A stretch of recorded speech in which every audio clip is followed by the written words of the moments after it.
Merci d'être venu. On a des fidèles, donc c'est formidable. Merci d'être venu pour cette conférence qui sera la 10e. Alors pour nous, c'est quand même un peu particulier. Quand nous avons voulu faire une réunion de cette nature, tout le monde nous a dit que c'était une gageure qu'on ne tiendrait pas. Nous en avons fait une dans laquelle il y avait une foule qui pensait que c'était un show de Johnny Hallyday, donc il y avait même des chants dehors. Bon, ça faisait un peu too much, et puis on est revenu progressivement à des réunions avec des gens concernés. Et là, c'est la 10e quand même. Donc pour nous, c'est sympa. C'est la 10e et c'est aussi la dernière manifestation que nous faisons dans le cadre de la convention de partenariat que nous avons signée, ça fait maintenant 3 ans, avec la future ex-collectivité régionale, puisque ce partenariat arrive à échéance le 31 décembre. Nous avions prévu de ne pas signer de partenariat. Alors à l'époque où une victoire de certains au premier tour était encore annoncée, on avait prévu de ne pas signer de convention pour 2016, chacun ayant suffisamment de choses à faire. Donc de toute façon, les choses se poursuivront. Il n'y aura pas de convention pour 2016 et puis après, on verra. En tout cas, ce soir, j'ai l'immense plaisir d'être accompagné de 2 maîtres S-Finance d'entreprise.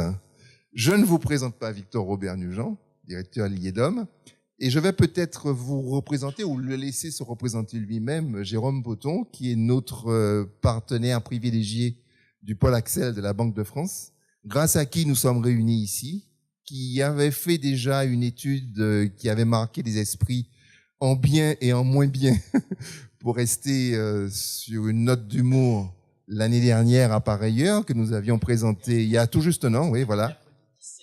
Voilà, exactement, donc à un point près dans la date. Et nous étions à l'hôtel Batelière à l'époque. Les circonstances voulaient que nous marquions ce 10e anniversaire par une conférence à la région.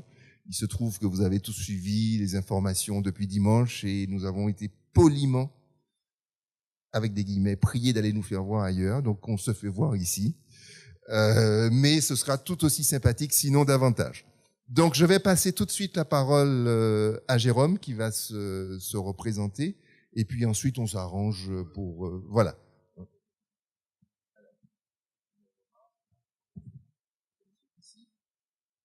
Bien, bonjour à tous et merci beaucoup de m'avoir permis de revenir. J'en suis absolument ravi.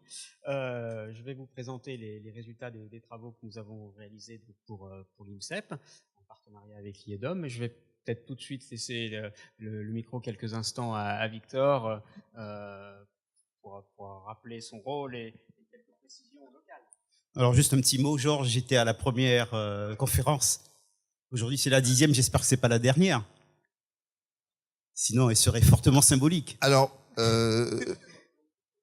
Bon, c'est quelqu'un, je vous demande en fait une attention toute particulière à ce qu'il dit, parce que non seulement il nous souhaite de continuer, mais il fait preuve d'un courage extraordinaire, parce que je crois qu'on peut dire que tu t'en es pris plein la gueule lors de la première. Pour ceux qui étaient là, ils s'en souviennent. L'INSEE et l'IEDOM se sont fait allumer, en particulier par l'IEDOM, mais finalement on survit. On s'entend bien. La force de l'IEDOM, c'est son indépendance. Voilà. Son indépendance, et on affirme à tout moment notre indépendance. Voilà. Ça, c'est essentiel chez nous. Alors bon, bienvenue Jérôme. Donc l'année dernière, effectivement, à un jour près, Jérôme avait présenté une étude très intéressante. Alors c'est vrai qu'il y a eu énormément de commentaires de la presse. Et personnellement, à plusieurs reprises, j'ai dû intervenir pour expliquer que c'était une commande particulière qui avait été faite par l'INSEP, etc., etc. Bon, puis après tout, je n'en suis pas mort, malgré toutes les critiques qu'il y a eu par la suite. Alors, cette étude qui va être présentée est basée sur des données, bien sûr, qui ont été recueilles sur la base FIBEN. Alors, à l'intention des entreprises, vous connaissez notre base FIBEN, qui nous permet donc d'assurer la cotation des entreprises. Quelle entreprise, là, n'est pas cotée auprès de l'IEDOM Banque de France? En principe, toutes les entreprises sérieuses ont une cotation.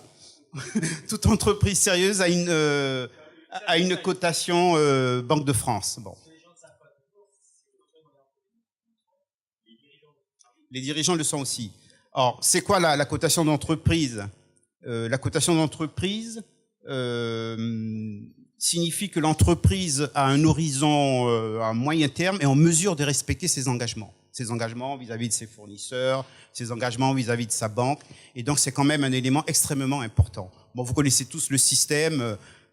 C'est une note qui va de la plus belle, le 3++, jusqu'au P lorsque l'entreprise est en difficulté.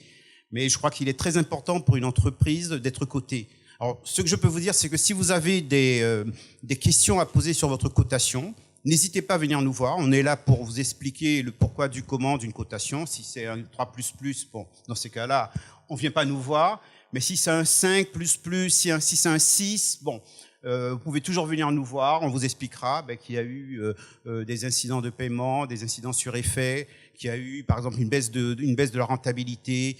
Si c'est un groupe, on peut vous expliquer pourquoi il y a une contamination de telle entreprise, etc., etc.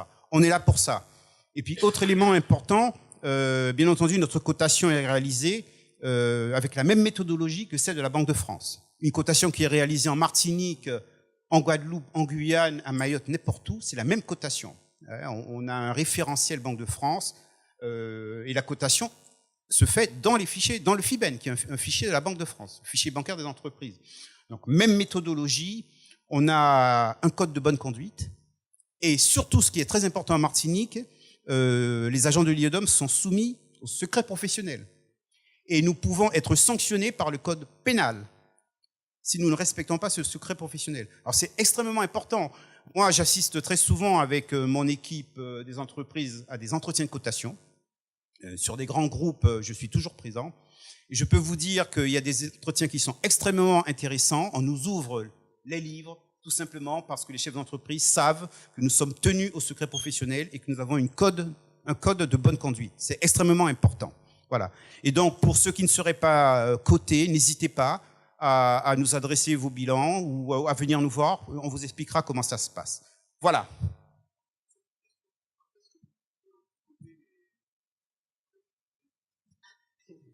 Les collectivités sont cotées par l'AFD, puisque l'AFD intervient dans le financement des collectivités. Alors, il faut savoir quel est le pourquoi de la cotation d'entreprise. On est dans le cadre de l'eurosystème et les entreprises qui ont une très bonne cote, 3++ et à un certain moment 4++, peuvent être, enfin, ces créances peuvent être refinancées auprès du système européen de banque centrale. Et donc, ça peut être intéressant pour une banque de se faire refinancer. Bon, sur la Martinique, c'est pas le cas, mais au niveau métropolitain, les banques se font refinancer les bonnes créances. Voilà. Et puis bon, pour un fournisseur qui sait que son client est coté 3++, je peux vous dire que vous n'aurez pas de mal à ce qu'on vous envoie de la marchandise de n'importe quel coin de la métropole. Vous êtes coté 3++, alors vous donnez toutes les garanties. Voilà. On ne le dit pas aux fournisseurs. Oui, non, mais nous, de toute façon, la cotation n'est pas communiquée à qui que ce soit. Il n'y a que l'entreprise qui a connaissance de sa cotation et qui, bien entendu, communique sa cotation à ses fournisseurs, à sa banque. Voilà. Nous sommes extrêmement vigilants sur l'aspect confidentiel de la cotation. Très bien. Ben, je pense que Victor, Robert et moi, on va s'asseoir tranquillement et puis on va faire travailler. On est sur ON déjà, donc on va laisser Jérôme travailler. Je ne résiste pas à me faire plaisir à propos de la cotation. J'ai eu quelques années dans ma carrière et il se trouve qu'en 2007-2008, j'étais dans les systèmes informatiques des marchés financiers à la Banque de France.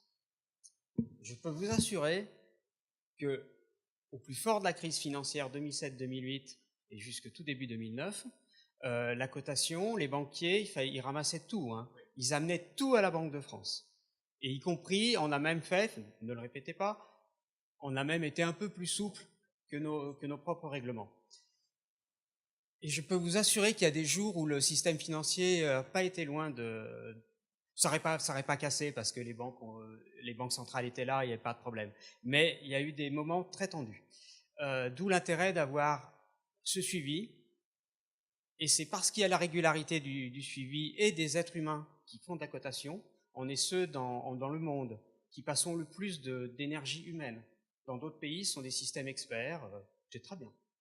Mais le jour où il faut faire la différence, je peux vous assurer qu'il n'y a qu'en connaissant les entreprises, en rencontrant des chefs d'entreprise, donc on est capable de les coter, en visitant une entreprise, vous nous expliquez comment ça marche. Là, quand on ressort de la visite, on comprend mieux pourquoi. Et puis, bien sûr, on va coter au vu de documentation comptable, mais de temps en temps, il y a un moment où il faut faire le choix entre plus et plus. Et bien, c'est ça qui va faire la différence. C'est vraiment essentiel et ça nous permet, nous, d'avoir la relation qu'on a avec chacun d'entre vous, outre le fait qu'elle est passionnante, elle est enrichissante, elle a aussi une vertu statistique, elle nous permet de justement d'abord faire des études, de mieux connaître et mieux comprendre le tissu économique et de réviser les modèles de cotation. N'oubliez pas, on est avant tout banquier, nous sommes banquiers des banquiers, donc la confiance c'est vraiment essentiel et hélas on ne prête que sur garantie.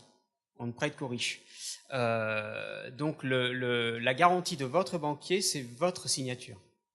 Donc le banquier qui vient à la Banque de France, il sera dans une situation beaucoup plus confortable avec des beaux bilans comme les vôtres. Ça n'empêche pas le banquier de faire son boulot et de prendre aussi des risques avec des entreprises qui connaissent des difficultés. On va en voir quelques-unes dans ce diaporama. Enfin, on ne verra pas les entreprises, hein, mais on va bien voir qu'il y a des secteurs, il y a des endroits, il y a des années où certains d'entre vous ont dû avoir chaud.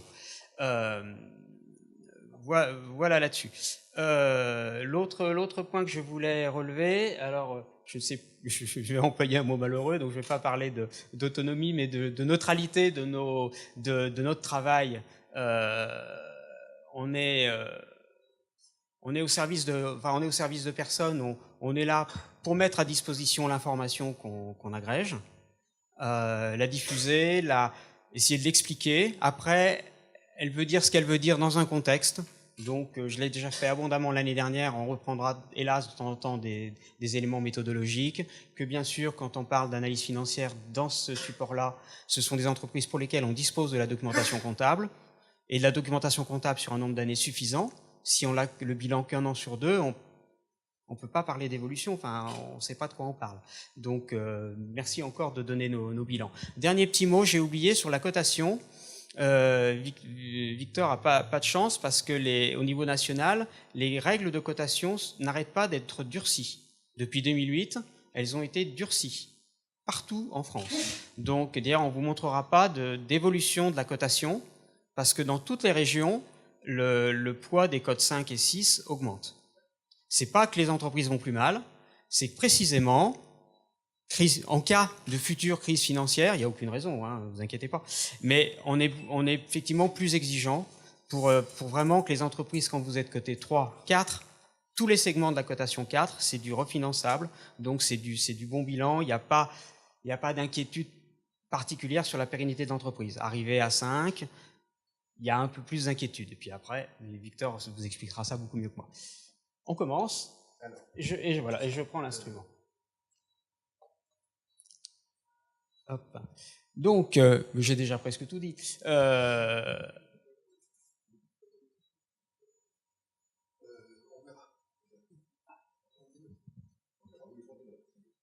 Alors oui, j'ai pas compris la question, mais j'ai peut-être... Ah, d'accord. Ouais. Ok. Je vais vous proposer... Alors, on n'est pas très nombreux, donc vous pouvez quand même poser des questions, mais vous verrez, il y a certaines pages qui font référence à des annexes. Pour éviter d'être trop lourd, on ne les passera pas dans le corps de la présentation, sauf demande forte. Et en revanche, à la fin, on pourra y revenir pour détailler, parce qu'effectivement, parfois, on va regarder si le bâtiment va mieux ou moins bien, si c'est ça qui fait monter ou baisser les chiffres. Donc, encore une fois,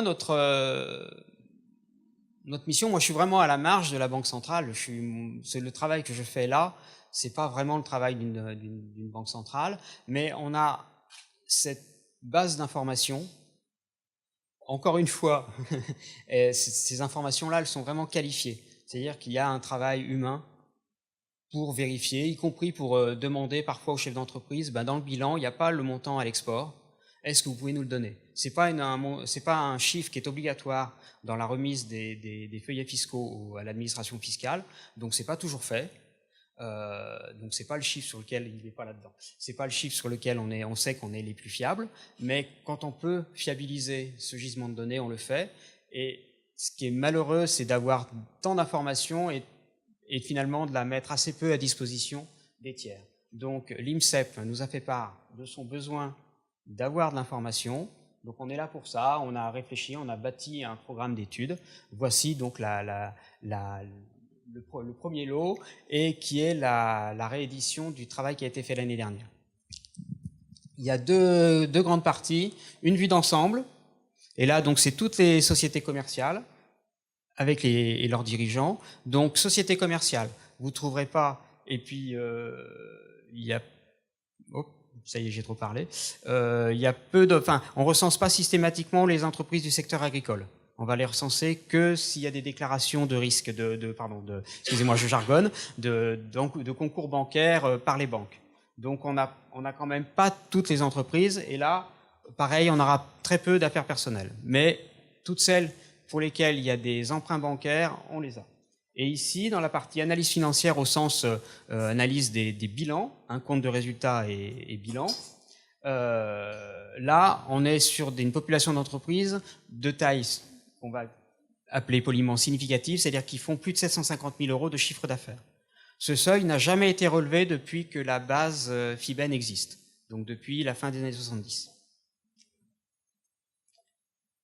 Je détaillerai après. Et puis donc, on exclut les entreprises du secteur pétrolier, raffineries et distributeurs de pétrole, de produits pétroliers. Voilà. Alors, donc la première partie, vous retrouvez la même chose, donc c'est l'ensemble de l'activité, donc tissu économique, établissement, entreprise, dirigeants, ancienneté des entreprises, des choses comme ça. Et après, on détaille la rentabilité, les facteurs de production, les investissements et les fonds propres. Alors pour commencer, ce sera la seule page qui n'est pas source Banque de France. Ici, c'est source INSEE, donc les données les plus récentes que l'on ait s'arrêtent à 2012. J'ai oublié de le signaler tout à l'heure. L'année dernière, quand nous nous sommes vus, l'étude portait sur la période 2008-2012. Cette année, on est exactement 364 jours avant, enfin plus tard, on a gagné une année de plus, c'est-à-dire on va jusqu'à la remise des comptes fin 2014. Donc votre bilan au 31/12/2014, il est là-dedans. On a pu maintenant on peut pas faire plus frais, faut attendre un an, mais donc là maintenant vous avez le droit aux études en primeur. Donc là ici, source INSEE pour avoir les établissements. Donc on a les sièges d'entreprise et les établissements secondaires. Quand on étudie, nous, les bilans des entreprises, on a le siège avec tous ces établissements. Mais là, on compte tout. Oui. Oui. Alors, société en nom collectif, très très peu. Donc ici, vous en aurez. Ici, vous en aurez. Oui, ici vous les avez. Dans la démographie, vous les avez, mais dans les bilans, vous les aurez pas. Tout à fait. Oui. Et alors, je suis pas assez expert des économies régionales parce que on n'a jamais étudié toutes les régions de France et j'ai pas creusé la chose. Mais chez vous, il y a un peu plus de sociétés civiles, il y a un peu plus de sociétés de cette nature-là. Pardon ? Oui, bien sûr. Oui, tout à fait. Enfin, aujourd'hui, je peux pas le dire parce que j'ai pas étudié la chose, mais intuitivement, bien sûr. Je n'ai rien dit. Oui. Là, c'est vraiment le stock. Là, c'est la variation. C'est la variation sur le stock. Oui, pardon. Et donc, ce qui est à retenir, mais je vous apprends rien, sont les services qui portent les créations d'activités d'entreprise. Et on va le voir, le secteur du commerce, on le verra plus loin, que l'année 2012 a été une mauvaise année pour les activités commerciales. Et curieusement, ça se retrouve aussi en termes de création d'activités commerciales. Et ce qui est un petit peu décevant, c'est que les entreprises industrielles, qui vont plutôt pas mal, les créations sont faibles.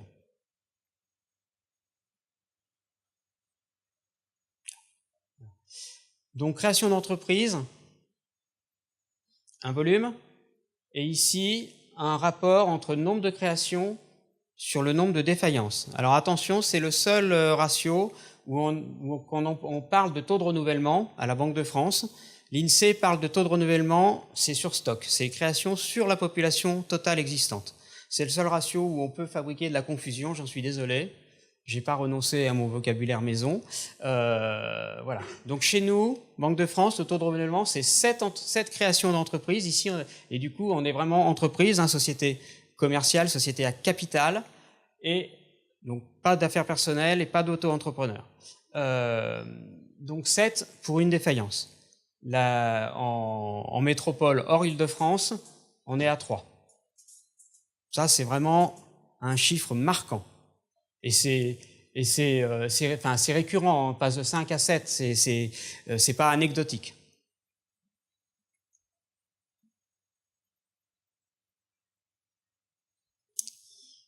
Les créations, bien sûr, c'est intéressant, mais s'il y a beaucoup de défaillances, c'est moins bien.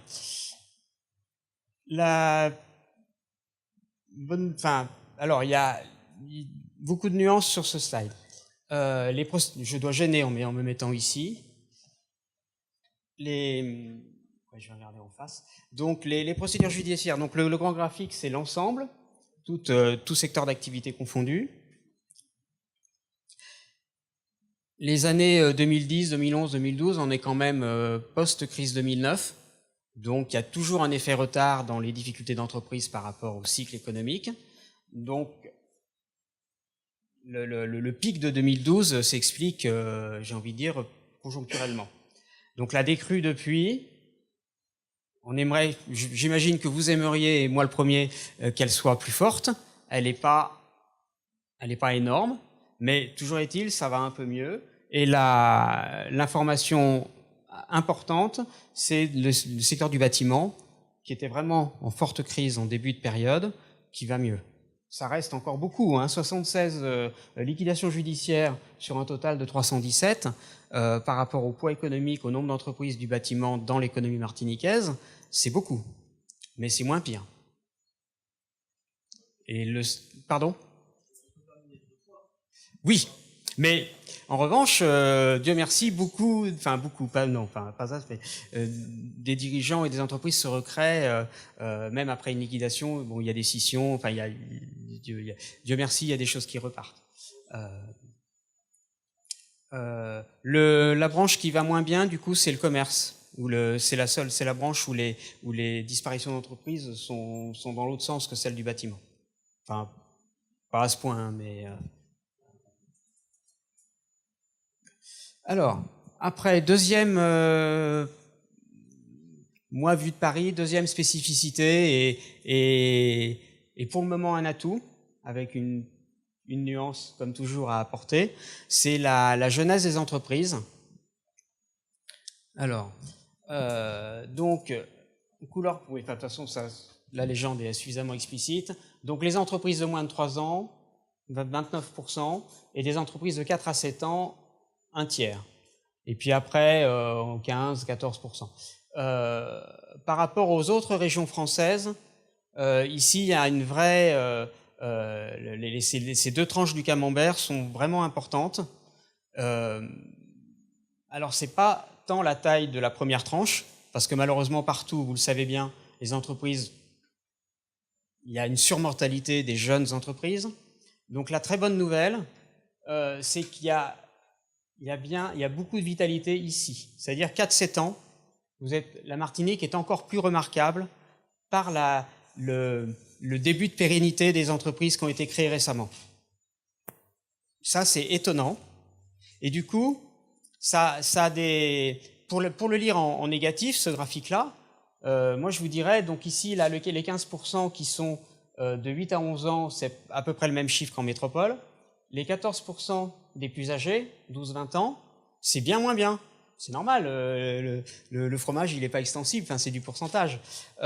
Donc, ce qui sera intéressant de mesurer, donc c'est déjà ce qui se passe. Hein, en 2 ans, il y a un petit glissement. des très jeunes vers les un peu moins jeunes. Ce qui sera vraiment intéressant, c'est de voir si ça continue.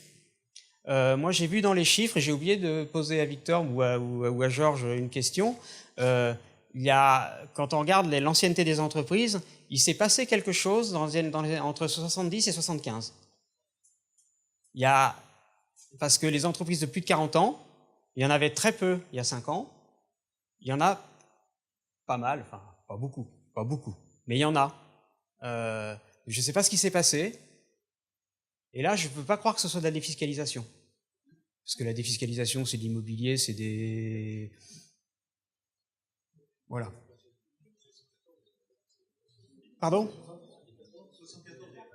Oui, en plus, alors... mais là, je ne connais pas assez l'histoire pour vous dire. Oui. Ah, ça, j'en suis ravi. Ça, j'en suis ravi. Mais voilà, en fait, c'est ça. Il y a 5 ans, des entreprises de plus de 40 ans, si j'avais quand même pas assez de doigts sur ma main, mais il y en avait. Mais là, en 2014, il y en a beaucoup plus. C'est net. Je peux pas vous donner les chiffres, mais ça double. C'est pas des gros chiffres, hein. Donc ça fait pas l'économie martiniquaise, hein. Mais peut-être, oui. D'accord. Alors après, il faudrait ça, alors, pour Georges Parra, on n'aura pas une taille d'échantillon suffisante pour pouvoir faire une étude, mais c'est peut-être une piste très intéressante. Ouais.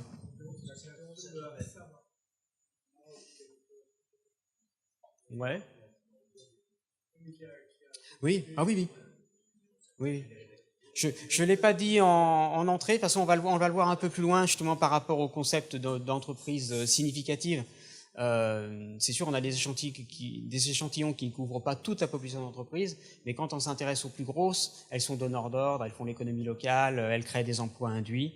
Donc peut-être que la SARA a eu des effets comme ça, oui. Ou ça a été un signal politique, je ne sais pas.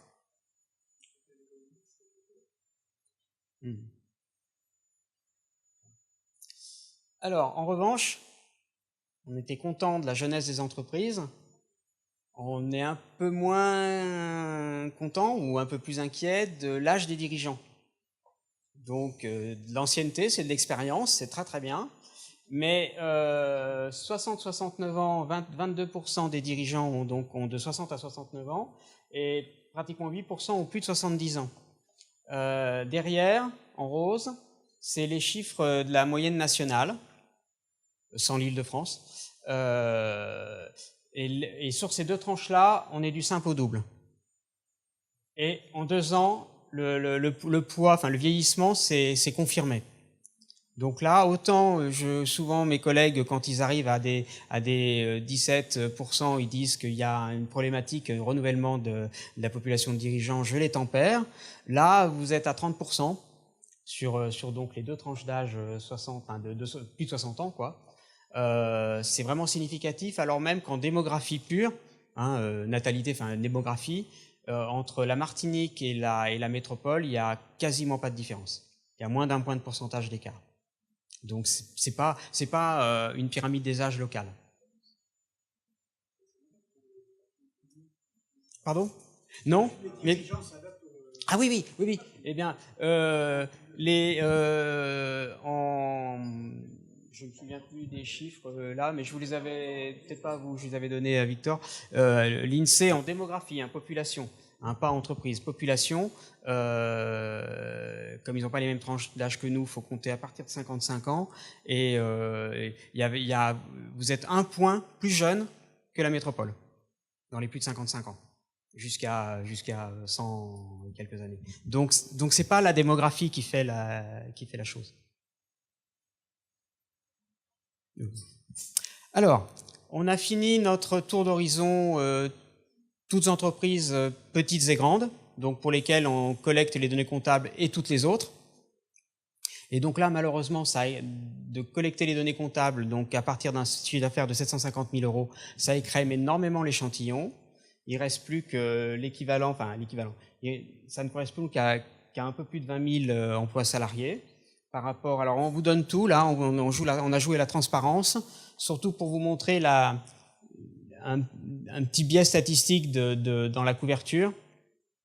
Donc on a 32% de taux de couverture global, ce qui statistiquement est vraiment très bien, enfin pose aucun problème. En revanche, on a une distorsion sur le commerce qui est surreprésentée dans notre échantillon, parce que notre échantillon couvre 50% des effectifs du commerce. C'est normal qu'un échantillon avec un seuil de collecte chiffre d'affaires surreprésente le commerce. Hein? C'est beaucoup plus facile d'atteindre 1 million de chiffre d'affaires, surtout avec du commerce de gros comme ici, mais sur d'autres études, on n'est jamais à plus de 45%. Quand on est sur des chiffres comme ça. Donc, il y a un petit biais de surreprésentation commerce. Il y a une bonne part de l'industrie, mais ça c'est normal. Et puis bâtiments et services sont sous-représentés, mais c'est toujours comme ça dans nos études. Non, là c'est les vrais. Non, ça c'est l'emploi salarié. Emploi salarié, voilà. 20 000 emplois salariés contre 64 000. Oui, puis là, oui, j'ai dit à cause tout à l'heure. Excusez-moi, c'est Pôle emploi. C'est normalement la même chose. Donc effectif salarié, hors administration publique et hors, ce que j'ai oublié de dire tout à l'heure, services financiers, enfin banque et compagnie d'assurance. Les courtiers d'assurance sont dans l'échantillon, mais les compagnies, AXA, Groupama, n'y sont pas. Voilà. Et je ne pense pas que le siège d'AXA soit chez vous, donc c'est l'effectif salarié. Oui. Jérôme, juste une précision en fait. Là, les effectifs qui sont là, c'est ce que l'INSEE appelle l'emploi marchand. Oui. Et en fait, ce sont les effectifs ACOS. Les effectifs salariés sont relevés par l'ACOS. Nous, on les publie en totalité. Vous les avez justement dans l'aide de l'INSEP que je vous ai distribué. Et là, à périmètre égal, pour les mêmes activités, on a les effectifs Axel qui sont les effectifs considérés dans l'échantillon. Et à côté, ce qui est marqué effectif Pôle emploi, en fait, ce sont les effectifs ACOS pour la Martinique correspondant à l'ensemble des entreprises des secteurs qui sont marqués là. Voilà. Et avec la même définition sectorielle, parce que l'INSEE, par exemple, le transport routier de marchandises ne va pas le mettre au même endroit. Donc là, nous, il se trouve qu'avec la COS, on classe de la même façon. Donc,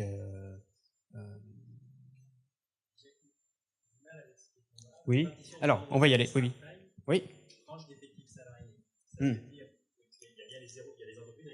Donc là, c'est un nombre d'entreprises. Alors ici, c'est 0,01. Parce que, en fait, d'entreprises, oui. Ce que je veux dire, c'est que c'est 0,9, c'est-à-dire qu'il y a des entreprises sans salariés. C'est quelle couleur? Oui. Oui. Bien sûr. Si la vie était bien faite, il n'y aurait pas d'entreprise à zéro. Mais on a toujours ce genre d'anomalie dans nos bases. Donc, puis c'est la définition INSEE. De toute façon, c'est 0 à 9. Donc, ça devrait être à 1 9.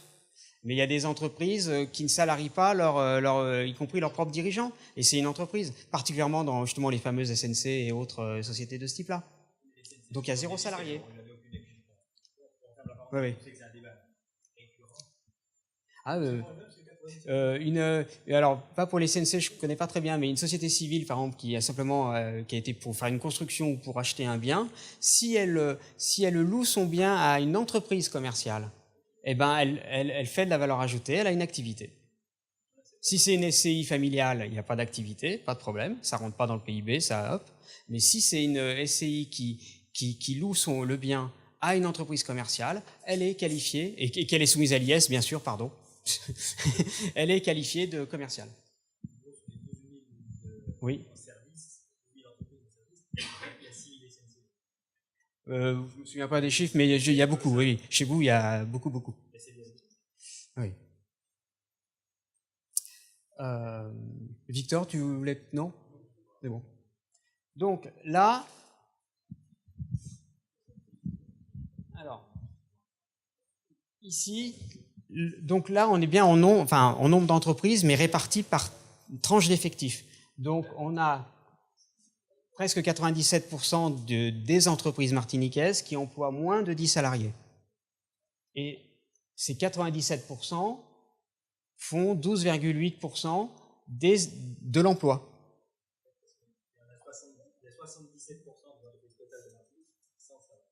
Ah oui, ben alors oui.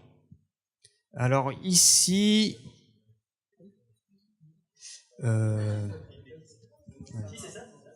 Ouais.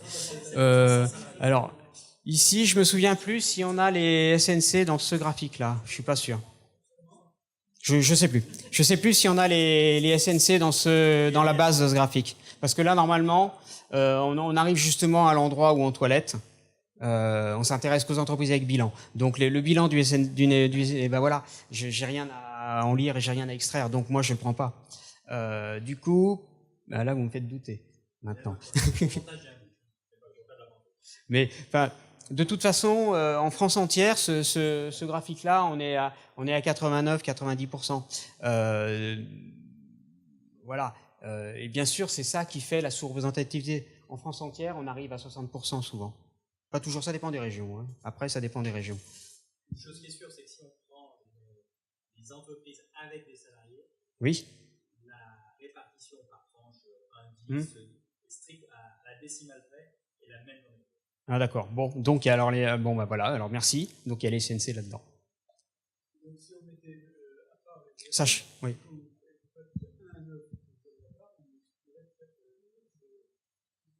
Oui.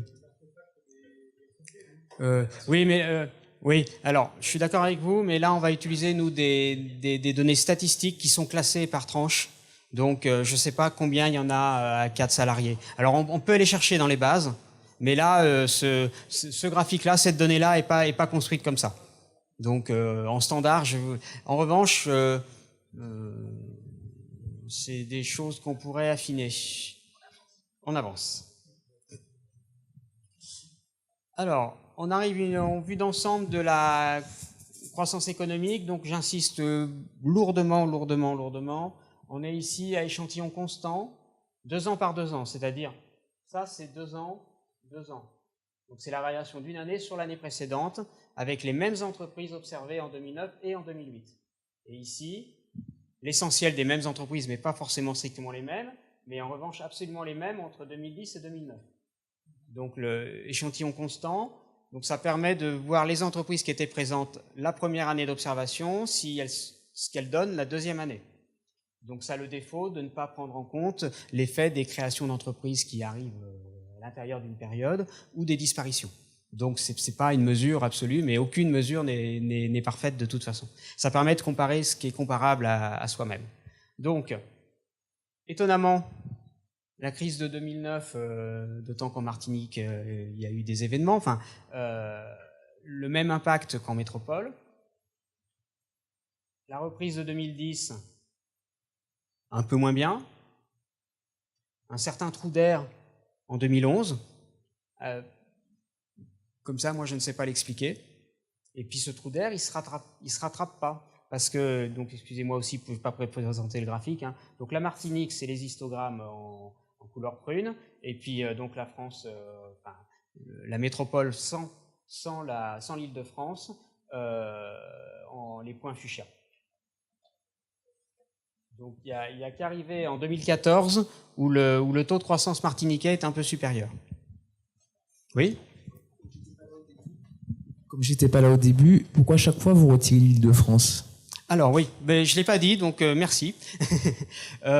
Donc en Île-de-France, il y a beaucoup de structures. Alors il y a les sièges de Renault, Peugeot, de grandes multinationales qui font 50-80% de leur chiffre d'affaires à l'étranger. Donc ça plombe. Enfin, ça pèse beaucoup dans l'échantillon. Ça biaise complètement l'échantillon. Quand on étudie l'Auvergne, on demande à notre client, c'est avec ou sans Michelin. Les chiffres n'ont rien à voir. Le département de la Loire, avec ou sans casino, les chiffres n'ont rien à voir.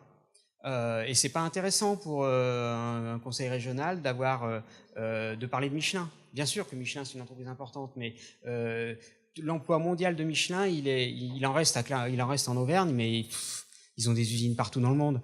Donc il y a même plus. Et puis le pouvoir de décision du pauvre conseil régional face à la famille Michelin, c'est pas évident. Donc, il y a la correction... Pardon.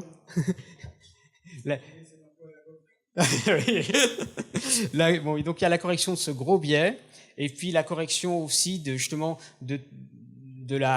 l'importance des holdings, des structures financières, des coquilles vides, voilà. Donc nous, on préfère, par définition, quand on regarde la France, c'est toujours sans l'Île-de-France. Donc ici, on a employé quelquefois des termes un peu différents. Je ferai de temps en temps des raccourcis, mais donc quand je vous donne un chiffre national, c'est la France. Alors je suis désolé, c'est DOM compris. Mais bon, je pense pas que ça change quand même beaucoup le chiffre national. Voilà. Hop. Donc on a vu une croissance avec pas le mouvement en 2012 qu'a connu le reste de la métropole. Sur les effectifs, on voit qu'on a un décalage. Ah oui, mais là, pardon, là pardon. Là ici, on est remonté sur 7 ans, alors que là, on est classiquement sur 5 ans. Donc il y a une bonne année de création d'effectifs, alors que c'est pas une super année de croissance. Mais il y a toujours un effet retard. Hein. Vous êtes chef d'entreprise, d'adapter son personnel, c'est pas facile. Pardon. On se contente de peu. Oui. Voilà. Oui. Oui. On n'est jamais satisfait, et surtout quand c'est négatif. Je comprends bien. Alors, donc ça. Évidemment, hein, ça ne traite que des entreprises qui sont les 2 années. Donc, heureusement, il y a de la création d'activités par ailleurs tous les ans. Donc, le tissu économique martiniquais, quand même, globalement, y croît. Mais on voit bien que quand on regarde les chiffres du chômage en masse, on voit bien que c'est pas suffisant. C'est pareil en métropole. Hein. Alors maintenant, on rentre vraiment dans les comptes des entreprises. Donc, le taux de valeur ajoutée. Donc depuis 2010, on a une progression assez sensible, même si 2014 redescend un tout petit peu sur le pic de 2013. Mais donc que ce soit sur 7 ans ou sur 5 ans, votre capacité à générer de la valeur ajoutée, donc c'est pas un chiffre d'affaires, on oublie, la valeur ajoutée, elle est bonne. Enfin, il y a une amélioration de cet élément de structure dans vos comptes. Et ce qui est intéressant, même si peu importe la métropole, mais la métropole ne fait rien, alors que votre situation s'est améliorée, et vous avez quasiment les mêmes chiffres que la métropole. Donc les arbres ne grimpent jamais jusqu'au ciel. Hein. Je vous souhaite que ça puisse continuer à monter, mais je ne sais pas jusqu'où. Alors, on a essayé de regarder pour comprendre ce qu'il pouvait y avoir comme raison intrinsèque à l'amélioration du taux de valeur ajoutée. Donc, il y a une gestion des achats de matières premières. Hein. C'est pas du négoce, hein, c'est bien les achats de matières premières à transformer. Donc, il y a une amélioration sur longue période malgré le pic de 2011. Et côté charges externes, on a une courbe qui est presque symétrique. Donc le pic, le trou, il est en 2011. Mais globalement, quand on fait la somme des deux, il n'y a pas de gain. C'est pas ça suffit pas à expliquer la progression du taux de valeur ajoutée.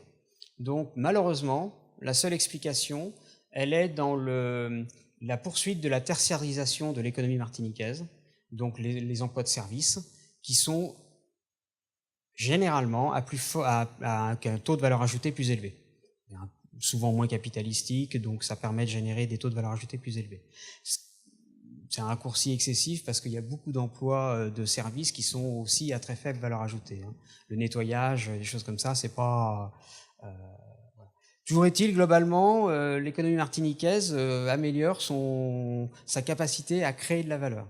Ça, c'est un très bon point et on va le décliner sur pratiquement tout le reste de l'étude. Je reviens. En revanche, hein, donc les charges externes, elles progressent un peu. On voit qu'il y a bien une capacité à les gérer, à les tenir, mais il y a une tendance à la progression des charges externes. Et là, il y a 2 éléments qui, eux, augmentent pas mal, et à peu près toutes branches confondues, enfin, quelles que soient les branches. Donc, le personnel intérimaire et la sous-traitance. Et pour relativiser, hein, le personnel intérimaire, c'est pas non plus une fuite en avant. Ça pèse pas tant que ça. En revanche, il y a des branches d'activité dans lesquelles ça pèse beaucoup. Donc là, pour le coup, j'ai pas les moyens d'aller plus loin, mais quand on parle de confiance, de pérennité, enfin de confiance dans l'avenir, je crains fort que ces deux graphiques en rendent compte. Et quand on regarde par branche d'activité, quand on voit le bâtiment, ben ça va bien dans ce sens-là. C'est de cette explication. Alors qu'il y a de quoi avoir confiance. Ça, c'est moi, depuis que je fais des études de ce type-là, c'est quand même un des plus beaux graphiques qui m'ait été donné de faire. Donc, en bleu, la productivité apparente du travail, définition comptable, donc c'est la valeur ajoutée ramenée au nombre de salariés. Et ici, malheureusement, salariés, c'est-à-dire sans les intérimaires. Mais on a vu les intérimaires dans le chiffre d'affaires, ils pèsent 1,3% et dans la valeur ajoutée, je sais plus, 2,9, ouais, voilà. Donc c'est pas... Pardon? Oui, oui. Mais même si on redressait, on l'a fait sur un coin de table, même si on redressait, ça change pas ces écarts et l'importance de ces écarts. Donc, le point vraiment positif et intéressant, c'est votre capacité à améliorer ce type de couverture des coûts. Le coût du travail est mieux couvert qu'il y a 5 ans. Je prétends pas que ça soit suffisant. Moi, je suis pas chef d'entreprise. Ici, on observe que, on a vu avant qu'il y avait un certain nombre de charges qui étaient gérées, qui étaient tenues, contenues, et on n'a pas toujours la main sur des approvisionnements, matières premières, des choses comme ça. On fait ce qu'on peut, on compense. On le voit avec les courbes qu'on a vues précédemment. Et ici, il y a une gestion de la masse salariale qui progresse, comme partout, mais une capacité à dégager de la valeur ajoutée, de la richesse, de créer de la richesse par l'entreprise qui progresse plus vite, et tous les ans. Oui, et puis,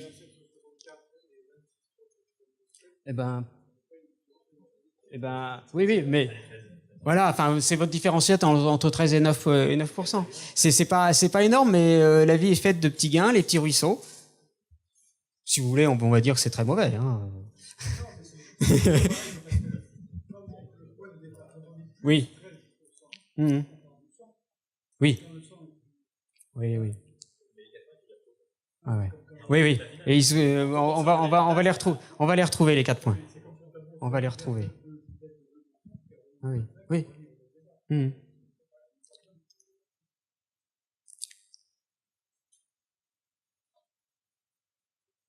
Au moins, la tendance est dans le bon sens. Encore une fois, je prétends pas que les niveaux soient satisfaisants. Puis ça, qui est satisfait de son salaire, qui est satisfait de son EBE, voilà. Alors, autre chose, je sais pas si je passe vite. Alors une autre lecture, hein, là c'était pour détailler chaque branche. Le bâtiment allait très mal, avec pour 1 euro de charge de personnel, seulement 1,1 euro de valeur ajoutée en 2010. Hein, et ça pouvait vraiment aller mal. Donc Dieu merci, le bâtiment va mieux. Voilà. Et puis l'industrie, tout le monde progresse, surtout industrie et bâtiment, et les services, eux, régressent un peu. Bon, à 1,8 euro, il n'y a pas lieu d'être inquiet, mais après, ça dépend du modèle économique des activités considérées. Oui. Mm-hmm. Alors, on doit l'avoir dans l'étude de l'année dernière. Mm-hmm. Oui, mais bien sûr. Oui. Mm-hmm. Alors, Oui. Alors je me souviens plus des chiffres, mais c'est certainement ça.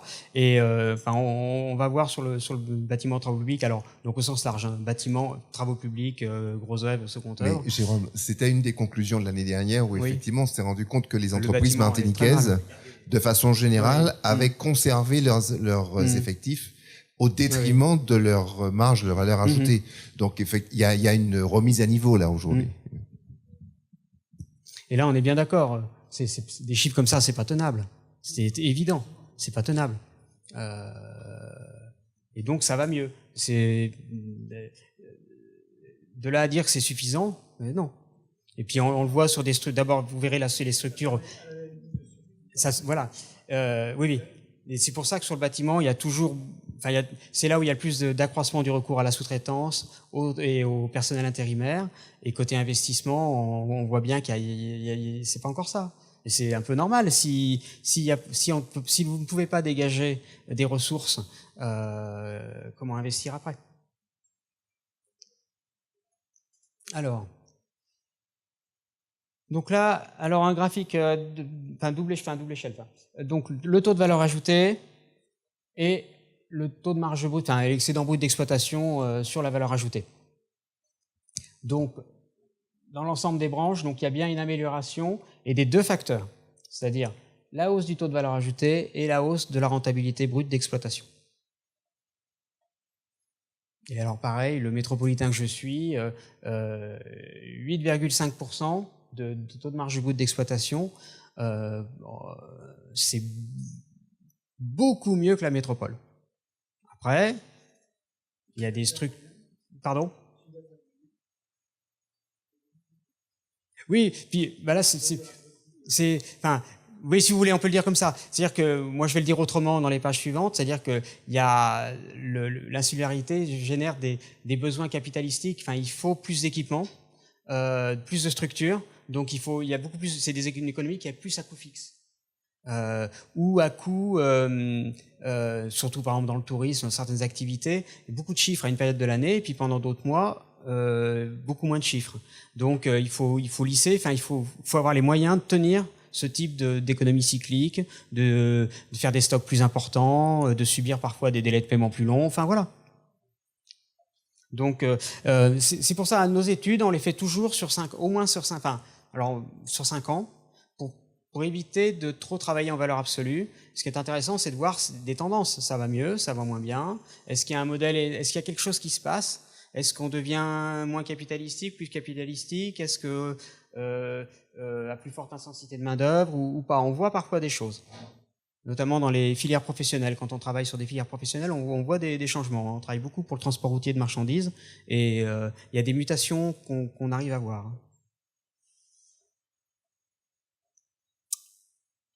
Alors, justement, on va retrouver un décalage, la crise, donc le taux d'investissement a baissé. Il remonte en 2014, donc avec retard, ce qui, moi, me choque pas du tout. Par rapport à un référentiel de métropole, c'est pas trop mal, c'est même bien, pardon. Par rapport à un référentiel de métropole. En revanche, par rapport à un référentiel comme le vôtre, c'est-à-dire vu la nécessité justement d'être équipé, c'est manifestement pas suffisant. Voilà. Donc c'est mieux, mais je pense que c'est pas encore ça.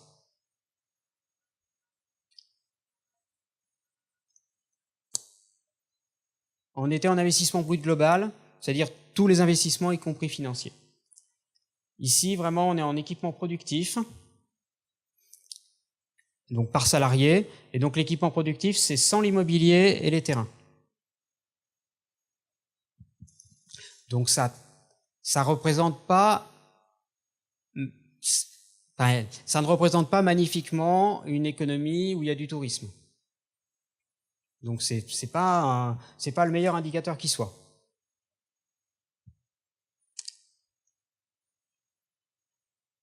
Puis alors chez vous, pardon, à la Martinique, le poids du logement social se voit vraiment dans les services. Donc on verra sur d'autres graphiques, il y a un poids d'immobilier. Le secteur des services à la Martinique est beaucoup plus capitalistique qu'il ne l'est en général en France. Voilà. Donc là, c'est sans tout ça. Donc là, c'est vraiment du productif, un peu de type industriel. C'est toute branche d'activité confondue. Donc, l'intérêt, c'est de voir, c'est qu'il y a de l'investissement réel. Il y a des moyens d'exploitation, enfin réel, excusez-moi, je dis des horreurs. C'est un immeuble, c'est réel. Je suis un vieux industriel, fils d'industriel, donc on se refait pas. Excusez-moi. Donc, même si tout à l'heure j'ai nuancé donc sur l'effort d'investissement, l'investissement, on le voit quand même, il est là. Il y a une base productive qui est entretenue. Et donc ramener aux salariés, voilà, vous voyez, on est capable quand même de prendre 10 000 euros dans l'année. Maintenant, sur 5 ans, on fait rien.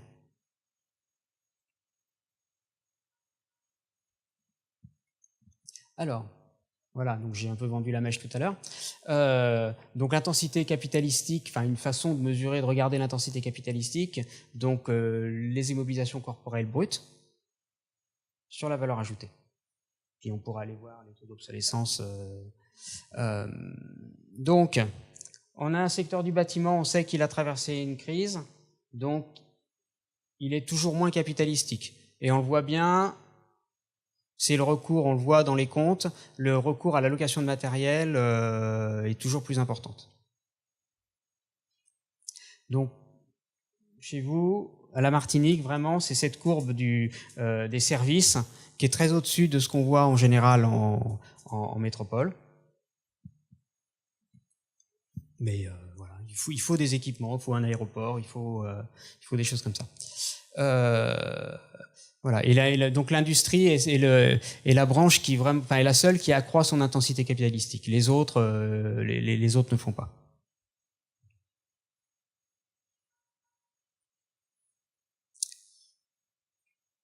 On descend le bilan, enfin le compte de résultat, et donc rentabilité des entreprises.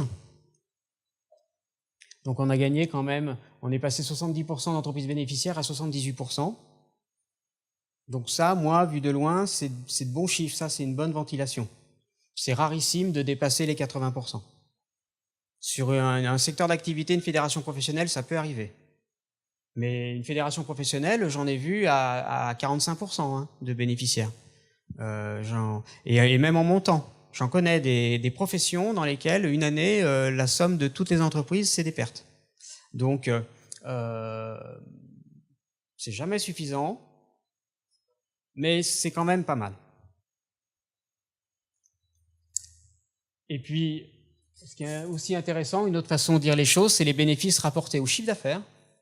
Donc 9%, c'est déjà bien, et puis 10,5%, c'est bien. Après, à nouveau, il faut nuancer, économie insulaire, il est indispensable, il est nécessaire de dégager plus de rentabilité pour entretenir l'équipement productif. Et les déficits, donc, et puis voilà, sur tout ça. Alors, les échelles sont peut-être amplifient un peu trop le phénomène, hein, mais et ce qui est intéressant aussi de voir, c'est qu'en 2014, du coup, la masse des déficits est en baisse sensible. Je vous souhaite que 2015 soit du même acabit. Alors, ici, donc, on revient un peu, enfin, en arrière, on redécoupe donc toute la formation de la richesse, et donc ici, une définition tout petit peu différente. Donc on va parler de richesse créée, c'est la valeur ajoutée, plus les résultats financiers, les résultats exceptionnels, et les reprises d'amortissement et provisions. Ça permet de mesurer les flux que l'entreprise a créés, et là, du coup, les charges de personnel, ici, j'ai oublié de le préciser, du coup, ici, elles intègrent l'intéressement, et elles intègrent le travail temporaire. Voilà. Comme le travail temporaire, vous ne l'avez pas dans les mêmes postes, il faut aussi voilà, numérateur et dénominateur si on veut pouvoir réintégrer. Donc, voilà, et puis vous savez lire. Donc alors il y a un biais de représentation, hein, une échelle qui est vraiment à la loupe. Maintenant 4 points, c'est pas rien non plus. Hein. Donc il y a eu l'effort que vous signalez tout à l'heure, c'est-à-dire de ne pas licencier, de ne pas réduire de réduire la voilure le moins possible dans les périodes difficiles de 2008-2012. Ça se résorbe. Alors, le nerf de la guerre, donc le niveau d'autofinancement, donc là c'est l'autofinancement, hein, pas la capacité d'autofinancement. Hein. Donc c'est les résultats qui restent dans l'entreprise après déduction des dividendes. Et par rapport à des moyennes métropolitaines, le poids des dividendes à la Martinique est plus faible. Et toutes branches confondues. Hein. Il n'y a pas de, franchement. Vous avez, il y a le détail dans les documents que je vous ai remis.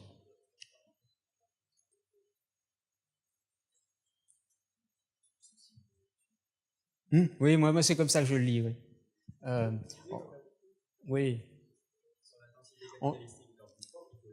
Mais oui, de toute façon, il faut. C'est la moitié les 3/4 de ce chiffre est mécanique parce que c'est des dotations aux amortissements.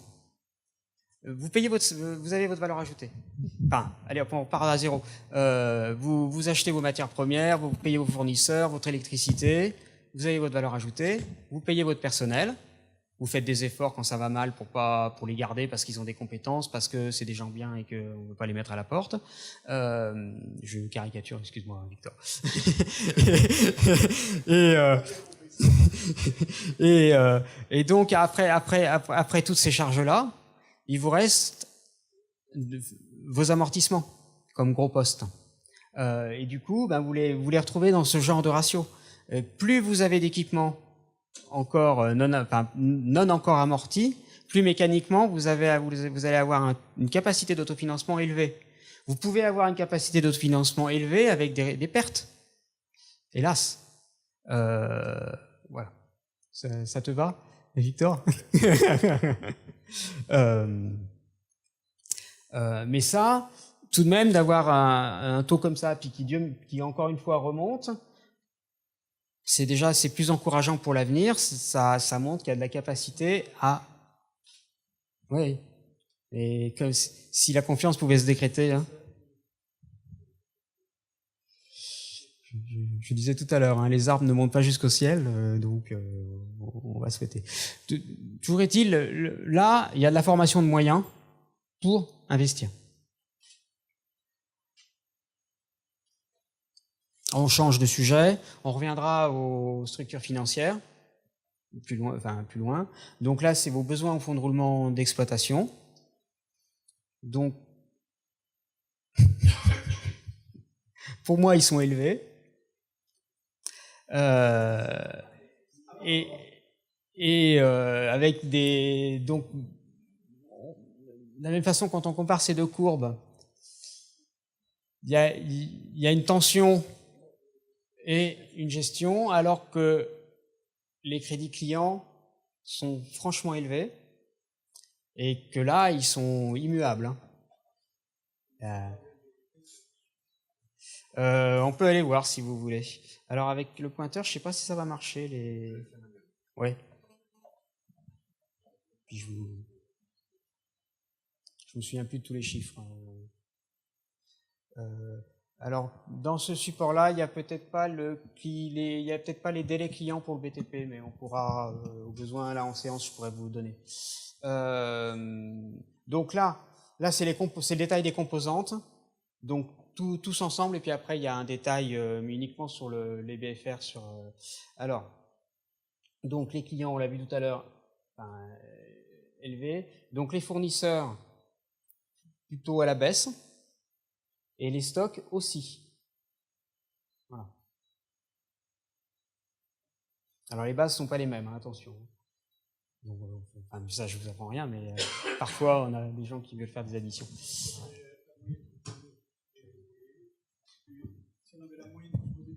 Si on avait la moyenne composée des crédits clients avec les 4 secteurs, la service, BTP, oui. Machin, industrie, on verrait peut-être les parts réelles de chacun, et ça serait Alors, certainement... la page d'après, j'ai le détail pour les BFRE, et pendant que vous regardez, je vais vous donner les chiffres clients.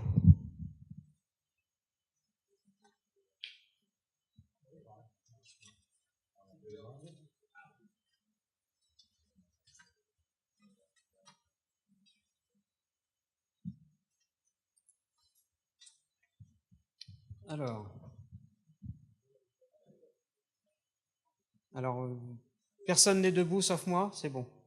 Donc les délais clients dans le bâtiment, c'était 149 jours en 2010 et c'est 144 jours en 2014. Et il faut tenir le choc, hein, bravo.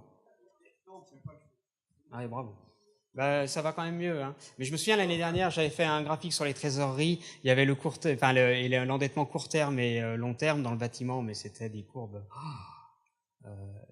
Des courbes pour apprendre aux étudiants la difficulté de gérer une boîte et puis le danger, enfin les risques, le symbole de fragilité quand il y a plus d'endettement moyen long terme, il y a que du court terme et que vous avez en parallèle une trésorerie qui chute. Dans les autres branches, c'est dans les autres branches, de toute façon, c'est relativement stable dans toutes les branches et plutôt à la baisse. Voilà. Mais oui. Et bien sûr, on est d'accord. Pour ça, d'ailleurs, sur certains graphiques, pas sur ceux-là, on a mis des médianes. Et dans le bâtiment, si en moyenne on est à 144 jours, c'est que il y en a quelques-uns qui se prennent plus d'un an de... Alors, attendez, on va remonter avec la souris. Je sais pas si ça va marcher comme ça. Ouais,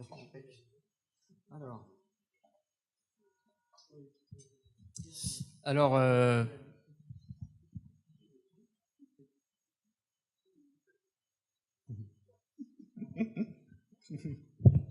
bon. Donc, nos trésoreries, après, si vous voulez, on pourra regarder en détail, mais il y a des écarts aussi très, très impressionnants. De mémoire, surtout les services, où c'est impressionnant, de confort. Après, c'est des moyennes.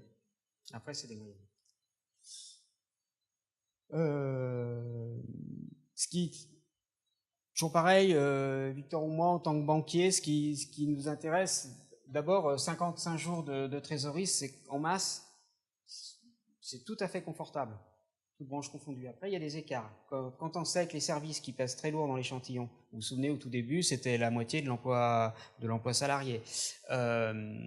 Et que, je ne vais pas vous donner le chiffre, mais c'est au-delà de 100, ça veut dire que les autres, c'est beaucoup moins confortable. Hein. Le bâtiment, c'est peut-être, je me souviens plus, une douzaine de jours. Allez, on va les regarder.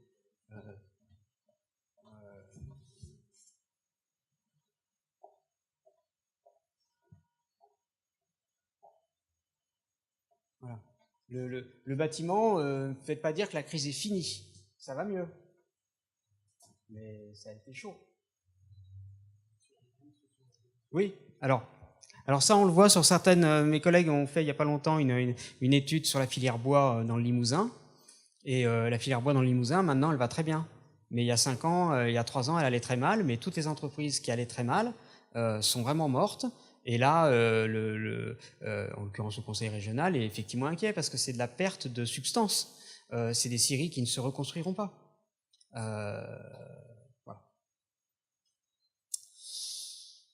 Voilà. Et là, je ne connais pas suffisamment l'économie martiniquaise, mais je trouve que c'est beaucoup. Donc Pardon ? Oui. Et encore là, oui, tout à fait, c'est ça. Parce que dans les BFRE, on les a pas, les acomptes, et parfois on a des écarts aussi qui s'expliquent comme ça. Oui. Ah oui, qu'est-ce qu'il y aurait comme activité de service avec beaucoup d'acomptes ?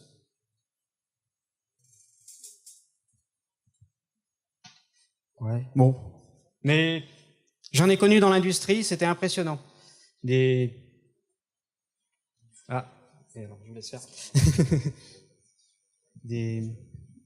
Dans l'industrie aéronautique, les petits sous-traitants les ensembliers sont étranglés par les Airbus et compagnie. Par contre, ceux qui sont des sous-traitants, qui font de la techno, qui ont des taux de valeur ajoutée hallucinants par rapport à Airbus, eh bien, eux, ils arrivent à obtenir des acomptes.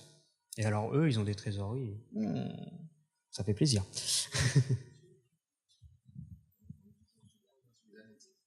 Oui, bah, c'est pas grave, on va remonter page à page. Oh, bravo, super. Alors, on défile.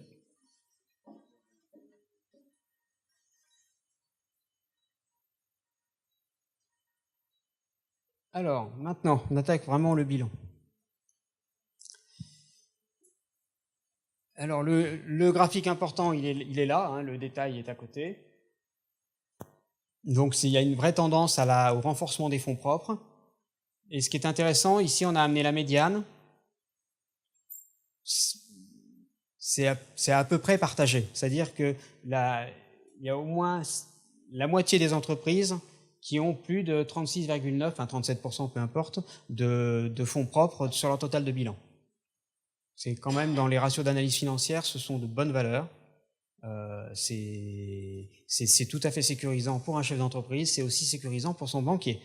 Donc ça aide. Maintenant, donc ça c'est l'ensemble. Il y a des disparités sectorielles.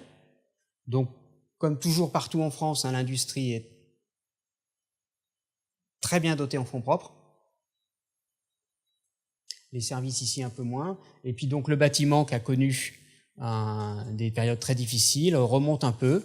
Mais c'est pas 18% ou 20%, pardon. C'est évident que c'est c'est fragile. Et puis le commerce est à peine mieux loti. Le besoin n'est pas tout à fait le même, hein, en fonds propres pour le commerce. Mais en service, oui. Oui. Là, on n'a pas de différence avec l'INSEE pour le classement. Parfois à la marge, hein, quelquefois on ne classe pas les choses au même endroit. Hein. Ça peut parfois donner des différences. Ah ouais. Ah ouais. Et la promotion immobilière, il y en a et dans le bâtiment et dans les services. Oui. On l'apprend plus, et la partie promotion immobilière, on l'a pas. Oui, tiens, j'ai pas dû le dire. On le prend plus justement parce que c'est à analyser, c'est toujours trop. Ah bah désolé, monsieur. Ouais. Ah bah alors. Mais du coup, nous, quand on prend pas sur les 5 années. Hein.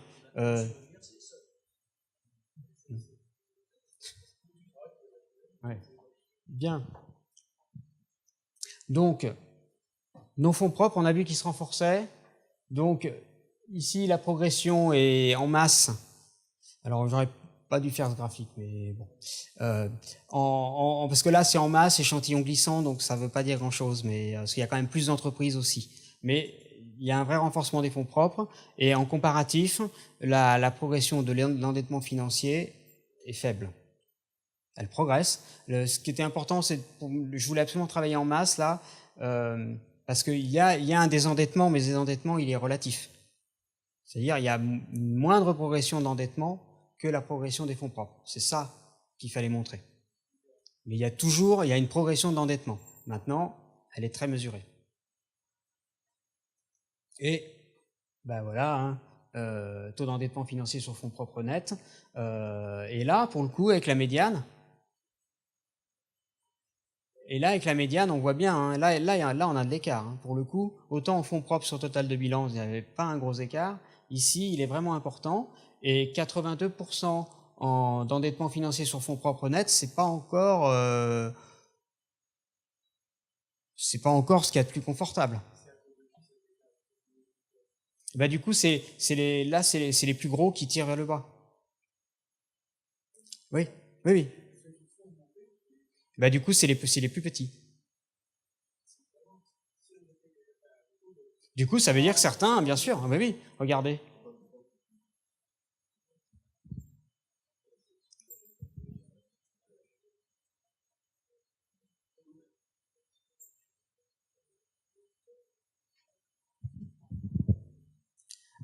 Ah, il faudrait exclure les sociétés d'HLM. Il a été dit qu'il faudrait exclure les sociétés d'HLM parce qu'elles ont des ratios tellement atypiques et elles pèsent quand même un petit peu en Martinique. Hein, elles ont des chiffres d'affaires ça fait 200 millions, pas loin de 200 millions. Oui, ça pèse beaucoup. L'année dernière, on avait regardé, on avait exclu les sociétés HLM sur les investissements et sur. On avait fait les deux. Hein, on avait fait les avec et sans.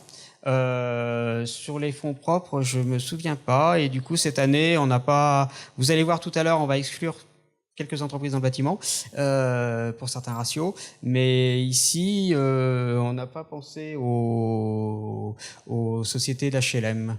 S'il faut, on pourra vous calculer un ratio pour voir. Sauf erreur, en gros, les fonds propres d'une société d'HLM, c'est près de 2 ans de chiffre d'affaires.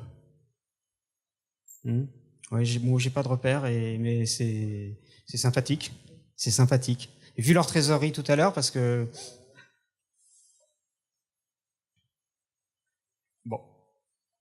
Alors, je pense qu'il y a des besoins de construction de logements sociaux ou de logements tout court. Mais ok, nous poliment pas.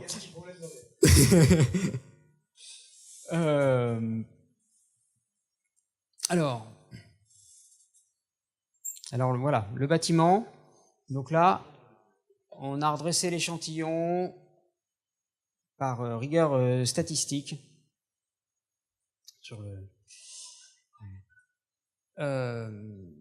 Donc du coup, on va commencer par notre bâtiment, qui a un taux d'endettement qui, de toute façon, en endettement financier sur fonds propres, qui, de toute façon, à 91%, 98%, jusqu'à 108%, est jugé élevé. Et là, donc, avec les mêmes entreprises, enfin, les mêmes, pas tout à fait les mêmes sur toute la période, mais on a sorti une entreprise pour laquelle on n'avait pas les comptes tous les ans et qui avait un comportement un peu aléatoire. Enfin, non. Pas dire ça. Voilà. En tout cas, important, qui faisait quand même bouger les chiffres. Toujours est-il, il y a une réelle amélioration qu'on voit ici, ce qu'on a vu quand on a vu déjà l'augmentation des fonds propres tout à l'heure. Et on le voit dans l'autre sens, plus fortement, ce qui veut dire qu'il y a bien aussi une baisse de l'endettement. Les autres branches vont toutes aussi au désendettement, et c'est maintenant du coup la branche commerce qui a le taux d'endettement le plus élevé, sachant que les services du coup ont fortement réduit leur endettement. Peut-être nos mêmes HLM qu'on ralentit leur programme.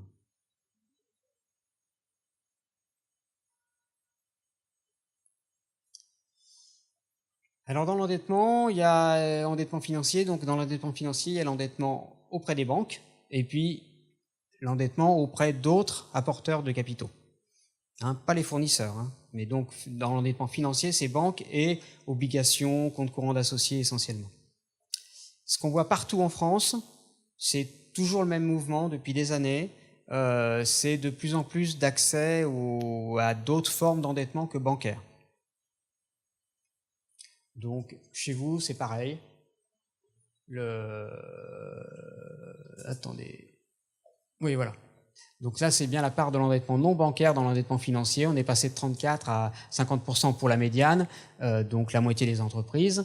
Et puis, en masse, quand même, la progression est très faible. Ce qui veut bien dire que ce sont les plus grosses entreprises qui sortent, qui ont de moins en moins besoin des banques. Mais Dieu merci, les banques sont toujours là pour les plus petites. Pardon ? Oui. Alors en même temps, vous prenez moins de risques sur 10 bilans, enfin 10 prêts de 100 000 euros que sur un seul de 1 million. Mais il faut le gérer, le risque. C'est plus de travail administratif et puis ça peut se casser la gueule aussi. Bien.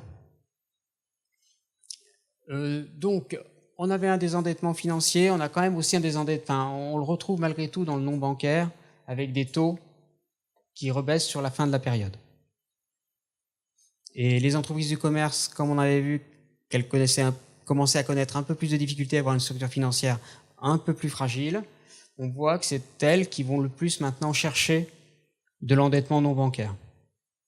Et le bâtiment, lui, qui était finalement un peu sorti des banques, 71% de son endettement financier, hors banque, il y revient. C'est clair ? Oui.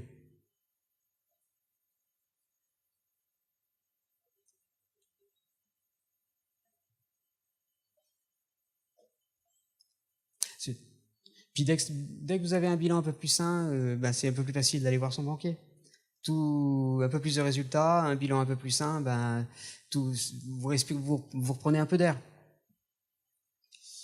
Alors enfin, la répartition, point de vue de banquier, enfin la répartition des crédits bancaires entre donc les crédits à moyen et long terme en vert, le crédit bail, location avec option d'achat et le court terme. Donc c'est vraiment, ça c'est un beau graphique. Ça c'est vraiment bien. Voilà pour l'essentiel.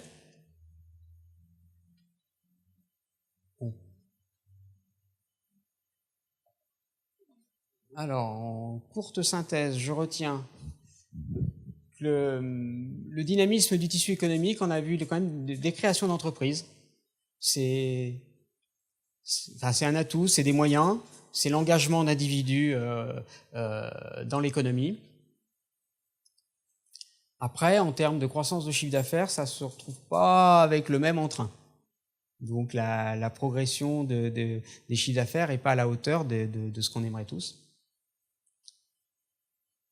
En revanche, on l'a vu, on a insisté assez longuement dessus. Tous les éléments de rentabilité, que ça aille de la valeur ajoutée, EBE, résultat net, enfin résultat courant avant impôt, progressent.